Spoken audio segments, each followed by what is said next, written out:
Sobre la faz de la tierra, después del gran diluvio que había limpiado el mundo, la humanidad se multiplicó y se extendió. Todos hablaban una misma lengua y compartían un mismo propósito. En las llanuras fértiles de Sinar, encontraron un lugar propicio para asentarse y prosperar. Fue allí donde germinó una idea ambiciosa, una visión que resonó en cada corazón y se manifestó en cada conversación. Construir una ciudad magnífica, coronada por una torre cuya cúspide alcanzara los cielos. No era un proyecto nacido de la necesidad, sino de un anhelo profundo de dejar una marca imborrable en la historia, de asegurar que su existencia conjunta nunca fuera olvidada. Querían un símbolo de su unidad, una maravilla que testimoniara su poderío colectivo. Vamos, se decían unos a otros con entusiasmo creciente. Construyamos una ciudad y una torre cuya cúspide llegue al cielo.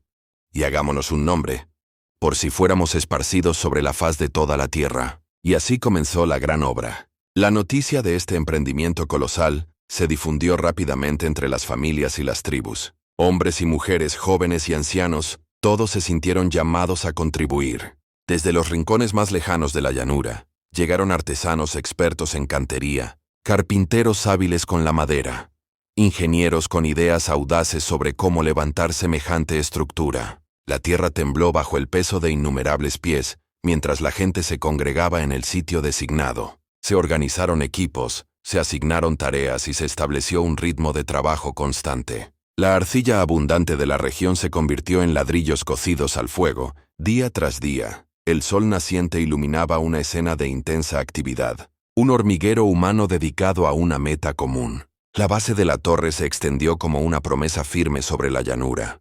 Sus dimensiones eran colosales, anticipando la magnitud de lo que se elevaría sobre ella. Los primeros niveles comenzaron a tomar forma, mostrando la ambición y la determinación de sus constructores. Cada ladrillo colocado era un testimonio de su unidad, cada golpe de martillo un eco de su propósito compartido. La comunicación fluía sin obstáculos, pues todos compartían el mismo idioma. Las ideas se transmitían con claridad, los problemas se resolvían con rapidez, y el progreso era constante. La moral era alta, impulsada por la sensación de estar participando en algo trascendental, algo que desafiaría los límites de lo humano. Mientras la torre se alzaba gradualmente hacia el cielo, la admiración y el asombro se extendían por toda la región. Los viajeros que llegaban a la llanura de Sinar quedaban boquiabiertos ante la visión imponente de la estructura en ascenso, un monumento a la capacidad y la ambición de la humanidad unida. La ciudad que crecía a su alrededor también prosperaba, alimentada por la energía y los recursos concentrados en el gran proyecto. Sin embargo, esta demostración de unidad y poderío no pasó desapercibida para los ojos que observan desde lo alto. La visión de la torre elevándose hacia las nubes llegó a oídos de los observadores celestiales. Contemplaron la magnitud de la empresa humana, la coordinación perfecta, la determinación inquebrantable de aquellos que hablaban un solo idioma y compartían un mismo designio. Había en esta empresa un eco del espíritu humano, la curiosidad insaciable, el impulso de explorar lo desconocido, la ambición de trascender los límites impuestos. Sin embargo, también se percibía una sombra, un matiz de orgullo que acompañaba el creciente éxito de su construcción.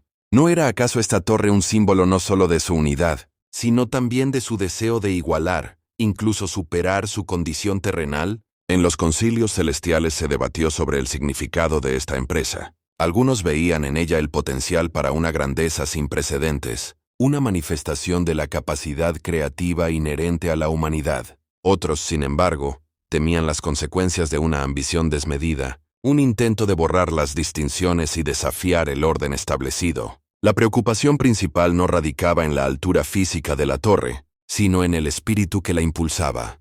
Una unidad tan perfecta que podría llevar a la humanidad a creerse autosuficiente, olvidando su dependencia de un poder superior. Se temía que, en su búsqueda de ascender al cielo, olvidaran su lugar en la tierra. Fue entonces cuando se tomó una decisión, no de destrucción, sino de dispersión. No se buscaba aniquilar su progreso, sino redirigir su enfoque, recordarles la diversidad inherente al mundo y la riqueza que reside en la multiplicidad de perspectivas. La intervención se manifestó de una manera sutil pero profunda. Mientras los constructores trabajaban afanosamente, mientras las órdenes se daban y se recibían con claridad prístina, un murmullo comenzó a extenderse. Al principio, Fue casi imperceptible.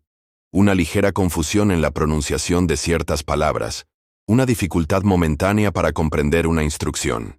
Pero con el paso del tiempo, el murmullo creció hasta convertirse en un torrente de incomprensión. Los obreros que hasta entonces habían trabajado en perfecta sincronía, comenzaron a escuchar sonidos extraños en lugar de las palabras familiares. El cantero pedía más ladrillos, pero el que los transportaba entendía que debía traer madera. El ingeniero daba indicaciones sobre cómo colocar una viga, pero los albañiles interpretaban algo completamente diferente. El caos se apoderó gradualmente del proyecto. Las risas nerviosas iniciales se transformaron en frustración creciente. Los gestos de confusión se convirtieron en discusiones acaloradas. Ya no podían entenderse. Las palabras que salían de sus bocas carecían de sentido para sus vecinos, sus compañeros de trabajo, incluso para sus propias familias. La unidad que había impulsado la construcción de la torre comenzó a desmoronarse. Los lazos que los habían mantenido unidos se debilitaron ante la barrera invisible pero infranqueable de la confusión lingüística. Los proyectos se detenían, las herramientas quedaban abandonadas, la comunicación esencial para el progreso se había roto irreparablemente. En medio de este creciente pandemonio, la gente comenzó a dispersarse.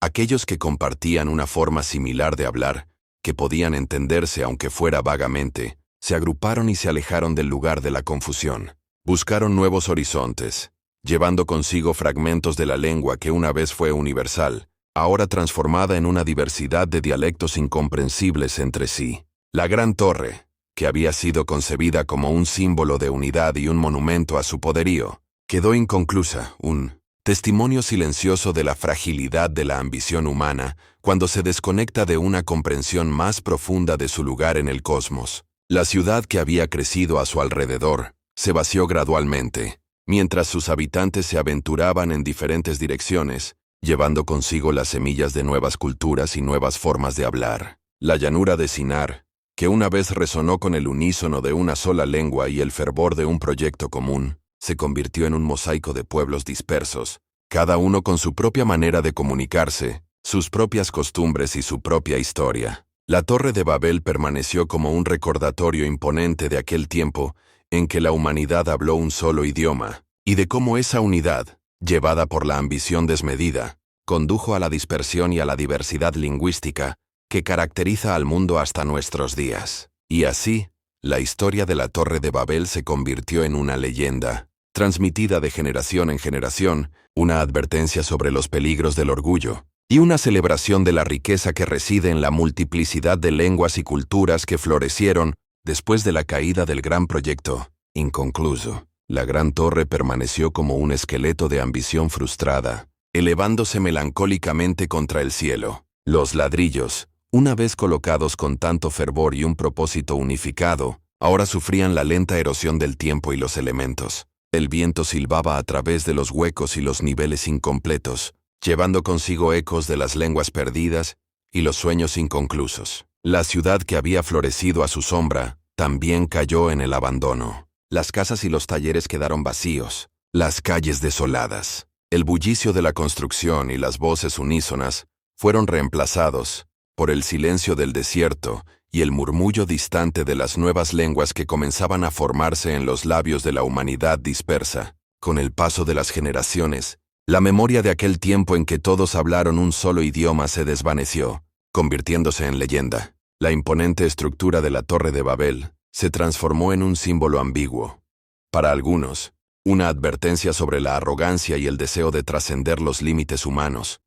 Para otros, un recordatorio de la capacidad de la humanidad para unirse en la consecución de un objetivo común, aunque finalmente frustrado. Los descendientes de aquellos constructores se extendieron por toda la faz de la tierra, cada grupo llevando consigo una nueva lengua, una nueva forma de entender el mundo y de comunicarse entre sí.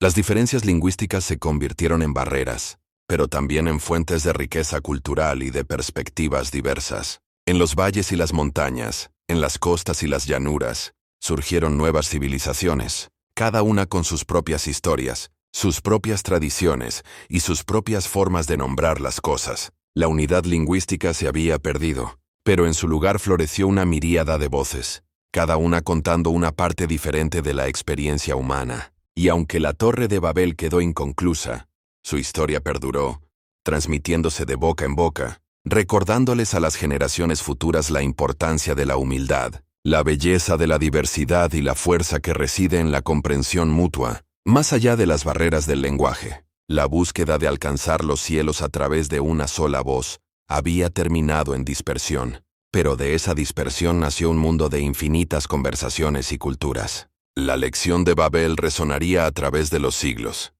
La verdadera grandeza no reside en la uniformidad, sino en la rica complejidad de la humanidad en toda su diversidad.